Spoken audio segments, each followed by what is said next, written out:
네, 조용히 해 주십시오. 다음 질의 순서는 곽규택 의원님 질의 순서가 되겠습니다.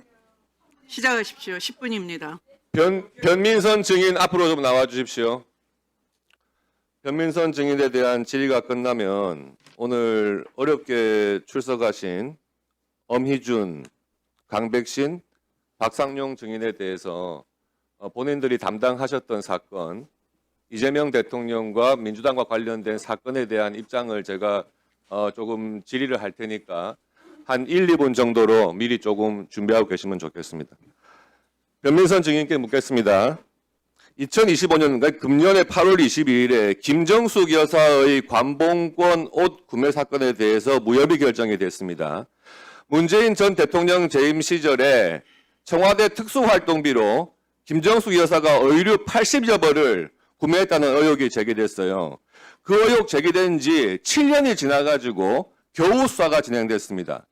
당시 혐의 내용은 뭐냐 하면 김정숙 여사가 옷값 결제하기 위해서 한 번에 100만 원, 200만 원씩의 특활비를 청구해서 사용했다는 것이고, 이 관련된 진술이 청와대 총무비서관실과 제2부속실 담당 직원 등까지는 확인이 다 됐습니다. 그리고 관봉권으로 옷 구매한 결제 내역은 확인을 했으나 경찰 수사 과정에서 다만 관봉권이 특활비였다는 것이 입증이 안 된다는 이유로 경찰에서 혐의 없음 처분을 했습니다. 관봉권이라고 해서 특활비라는 것을 입증할 수는 없다. 이 취지로 혐의 없음 처분한 것이 맞습니까? 저희 경찰에서는 대통령 기록과 압수수색 등 다각도로 수사를 진행하였으나 특수활동비를 횡령하였다는 사실을 확인하지 못해 혐의 없음 종결하였습니다.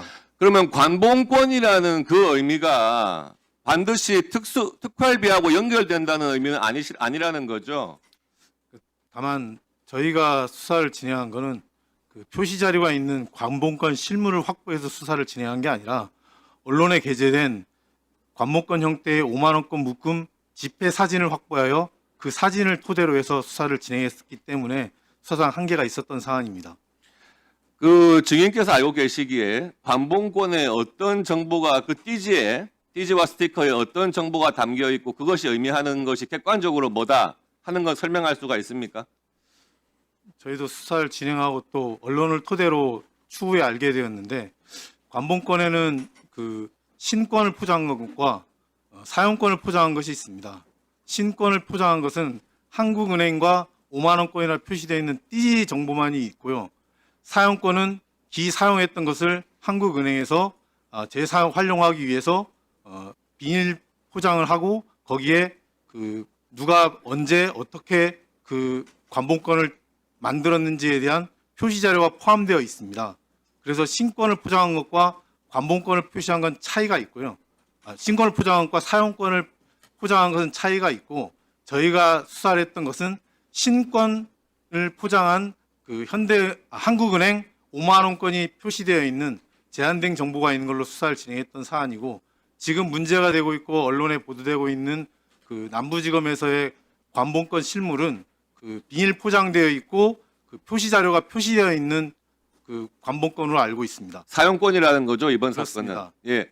지금 증인이 말씀하신 그 정도의 정보 이상의 가치를 띠지나 스티커를 통해서는 알 수가 없는 거죠. 제가 알고 있는 저희들이 수사했던 것은 그 한국은행과 5만 원권이나 표시되어 있는 신권 사진만을 가지고 진행한 것이고, 알겠습니다. 확보된 자료가 어떤 자료인지는 제가 정확히 알지는 못합니다. 예. 강백신 증인 조금 앞으로 나와 주시겠습니까?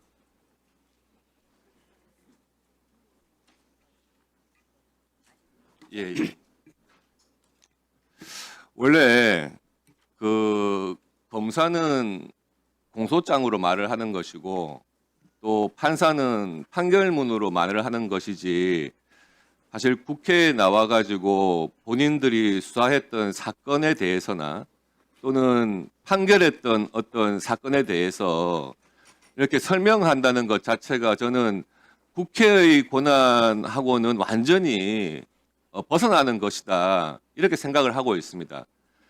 그렇지만 이번 22대 국회에 들어와 가지고 민주당에서 절대 다수 의석을 차지하면서 지난 대통령 때부터 이 지금 오늘 출석한 3명의 검사, 그러니까 민주당의 불리한 사건을 수사했다는 그 검사님들이죠. 쌍방울 대북 송금 사건, 대장동 백현동 사건, 이런 사건을 수사해서 기소했다는 이유로 정말 도를 넘게 탄핵을 발의를 하고, 탄핵 발의한 다음에는 또 본회의에서 뭐 결론도 안 냈어요. 그냥 정치적인 유혹만 한 거죠. 물론 구실은 뭐 이런저런 구실은 됐습니다만은 입에 담기조차 싫고, 다만 민주당의 불리한, 이재명 대통령의 불리한 사건을 수사했다는 그것만으로 탄핵 발의를 했던 아주 우리 국회 역사상 치욕적인 그런 사안들이었습니다. 강백신 증인께서 그 대장동 백현동 관련 사건을 수사했던 것 맞습니까? 네, 대장동 관련해서 수사를 했습니다. 그 대장동 사건 이재명 대표 수사하고 할 때 그 변호인이 지금 이 자리에 박균택 의원님 맞습니까?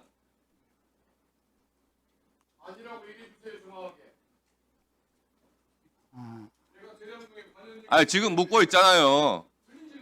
아까 말씀이 나왔잖아요. 제가 지금 정확하게 기억은 나지가 않는데 아마 제 기억으로는 이재명 대표 출석할 때 저하고 전화를 주고받던 기억이 있는데 그때 정확하게 선임서를 내고 했던 건지 그 부분까지는 좀 오래된 일이어서 정확하게 기억은 나지 않습니다. 예. 의원님, 제가 지금 질의하고 있지 않습니까? 그러면 그 관련된 대장동 백현동 사건을 수사를 담당하셨는데, 네네. 그에 대해서 지금 민주당에서는 뭐 다른 무슨 사유를 들어가지고 하여튼 탄핵 사유를 만들었어요. 그 본인께서 탄핵 발의됐던 그 사유는 알고 계시죠? 네, 알고 있습니다. 그것과 또 본인이 그 탄핵 사유를 본 어떤 소감이랄까? 그런 걸 좀 말씀해 주시죠.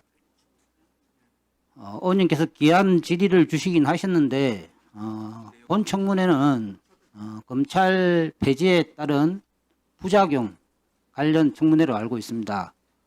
그래서 저에 대한 개인적으로 탄핵이 발의된 그 부분에 관련해서는 뭐 억울한 부분과 관련해서 할 말이 많지만 이 자리에서 그와 관련해서 얘기를 하는 것은 적절하지 아니한 것 같습니다. 예, 알겠습니다. 지금 말씀하신 취지 그대로입니다. 지금 원래 이 검찰 해체와 관련된 법안 심사를 위해서 이 입법 청문회를 한다고 해놓고 각종 구체적인 사건, 지금은 수사 중인 사건이거나 재판 중인 사건에 대해서 그 결론과 관련된 지금 내용을 가지고 우리가 청문회를 하고 있는 거거든요. 이것은 기본적으로 입법 청문회라는 취지와도 안 맞고 증인께서 지적하신 그런 지금 검찰 해체 관련된 그런 법을 우리가 검토하기 위한 그런 취지와도 안 맞는 것 같습니다. 예, 들어가 주시고 엄희준 증인 좀 나와 주시겠습니까?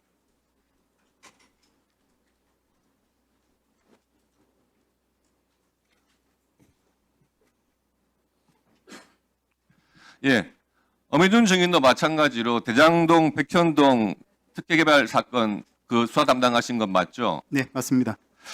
그와 덧붙여서 한명숙 전 총리에 대한 모해 위증 교사 사건에 대해서도 수사하셨던 건 맞습니까? 한명숙 전 총리께서 정치자금을 수수한 사건을 조사했었고요. 모해 위증은 제가 수사 감찰을 받았던 사건입니다. 그 부분에 대해서 그 당시에 어떤 결론이 났습니까? 그 감찰, 말씀하신 감찰에 대해서. 예, 모두 무혐의 처분받았습니다. 예. 그때 당시에 박범계 법무장관이 수사지휘권 발동해가지고 재소자의 모해위증 혐의를 다시 수사하라 이렇게 됐던 거죠. 정확히 다시 수사하라는 취지의 그 본부장관의 수사 지휘는 아니었고요. 예, 예. 대검에서 다시 논의하라는 취지로 수사 지휘를 했었습니다. 근데 그 결과 결국에는 아무런 내용도 없이 무혐의 종결된 것 아닙니까? 예, 그렇습니다. 그런데 지금 민주당에서는 또 그 사건을 들먹여 가지고 탄핵 사유로 이렇게 들었었어요. 예. 근데 사실은 증인이 그 이재명 대통령과 관련자들의 대장동, 백현동 사건을 수사했기 때문에 사실 탄핵까지 지금 발의가 됐던 거거든요. 아까 그 강백신 증인이 답변 드린 바와 같이 공무를 수행하는 검사가 개개인의 감정이나 심정, 입장을 이런 청문회 자리에서 말씀드리는 것은 적절치 않다고 봅니다. 다 공무 수행의 일환으로서 해야 할 일을 하고 또 국회는 국회 일을 하시는 것으로 이해하고 있습니다.